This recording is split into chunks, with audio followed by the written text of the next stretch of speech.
Welcome to the Daily AI News Digest. This explainer is sponsored by bestai.org. Today is July 8, 2026. We are tracking a definitive shift today, moving away from theoretical AI modeling and directly into hard, enterprise deployment.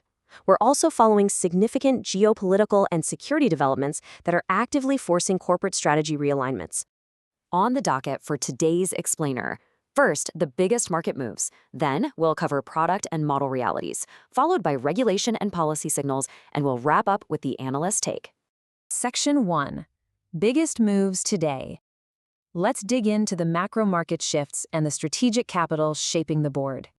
The standout figure crossing our desk today is $2 billion. According to reporting from The Information, Thrive Holdings, which is a permanent capital vehicle launched by Thrive Capital, is raising exactly that amount from institutional players like SoftBank, Altimeter, and D1 Capital Partners. The strategic goal here isn't to train another foundational model. Instead, they're aggressively acquiring controlling stakes in traditional, fragmented professional services firms, specifically in the accounting and IT sectors, to fundamentally rewire their operations using AI. When we look at the structure of this deal, it represents a very different monetization vehicle. Thrive Holdings is set up as permanent capital, meaning they don't have that typical private equity pressure to flip acquisitions in 3 to 5 years. SoftBank, Altimeter, and D1 are providing the institutional backing. But the most critical piece here is OpenAI's role. They aren't just selling enterprise API licenses to these firms. OpenAI is actually embedding its applied research teams directly into the acquired businesses to automate legacy administrative workflows. In return, OpenAI takes an equity stake tied directly to operational outcomes. It's a very direct implementation bet on the disruption of professional services workflows. Moving over to the broader enterprise market, we're tracking a stark behavioral shift among developers. CNBC just confirmed that Chinese AI models recently accounted for a peak of 46% of U.S. enterprise token usage on the OpenRouter platform.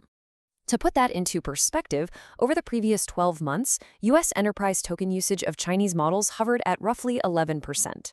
The recent surge to 46% is primarily a function of economics. Domestic AI models have seen skyrocketing costs, and U.S. companies facing high operational expenses are quietly testing and deploying highly capable, cost-effective alternatives. We're talking about models like DeepSeek and GLM 5.2 from developers like Z.ai. The data tells us that raw cost and efficiency metrics are beginning to override geopolitical friction in enterprise AI procurement. Section 2. Product and Model Realities. Let's look at the pipeline updates impacting developer roadmaps right now. Over at Alphabet, Google DeepMind has officially delayed the launch of its Gemini 3.5 Pro model to July 17th. The delay stems from a complete architectural rebuild. Google reportedly scrapped the 2.5 Pro base model entirely to refocus on upgrading mathematical reasoning and scalable vector graphics generation. The objective is to close some very critical performance gaps and compete head-to-head with OpenAI's expected GPT 5.6 and Anthropic's Claude Fable 5, which are currently setting the premium enterprise benchmark. Now, Gemini 3.5 Pro is still expected to ship with a 2 million token context window and autonomous workflow capabilities, but the industry is strictly holding off on adjusting enterprise stacks until they see real-world benchmarks. Meanwhile, Anthropic's Claude Fable 5 is fully transitioning to metered billing starting today. This officially ends the compensatory weekly usage inclusions that subscribers were getting during the earlier export control suspensions. So developers using Fable 5 will now pay standard API rates, specifically $10 per million input tokens and $50 per million output tokens. This shift establishes a firm, predictable baseline for enterprise IT budgets looking at top-tier model access in the back half of the year. Pivoting to the physical layer, Paris-based startup UMA, which stands for Universal Mechanical Assistant, just unveiled North Star.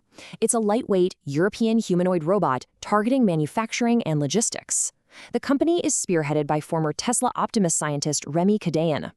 UMA is very deliberately prioritizing the European market, where high labor costs and aging demographics are creating an immediate demand for automation. And the market is responding. They are already in active discussions with 50 potential customers for industrial pilot programs slated for later this year. Section 3. Regulation and Policy Signals.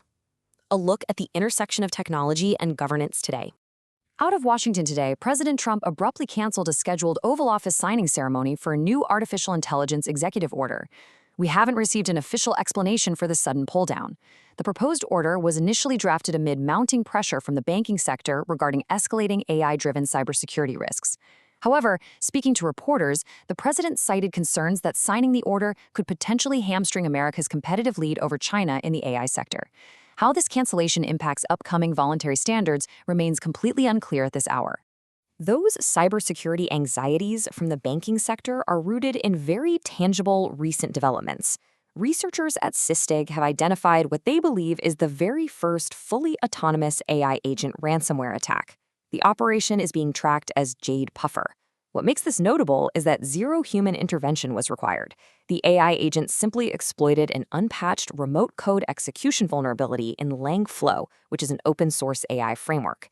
The initial entry point wasn't even the AI system itself. It was AI-adjacent infrastructure that had accumulated unmonitored provider API keys and cloud credentials. The attack vector was highly methodical. JADEPUFFER exploited the LangFlow vulnerability, harvested those exposed credentials, and executed lateral movement straight into a production MySQL database. From there, it encrypted over 1,300 configuration items and deleted the originals. But the detail that fundamentally alters current threat models is step 4 of that sequence. When an initial payload failed, the AI agent dynamically generated a corrected payload and successfully retried the task in exactly 31 seconds. This demonstrates a level of real-time autonomous adaptation in an offensive cyber operation that current static enterprise defenses simply aren't calibrated to handle. Section 4, the analyst's take. Let's break down why all of this matters right now. The JADEPUFFER incident changes the underlying math of enterprise defense.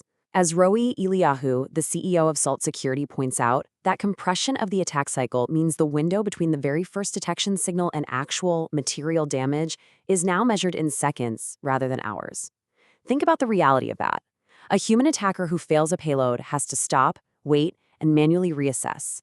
An autonomous agent corrects and executes a retry in under a minute. Because cheap, agentic capabilities are proliferating, the skill floor required to execute ransomware has dropped materially.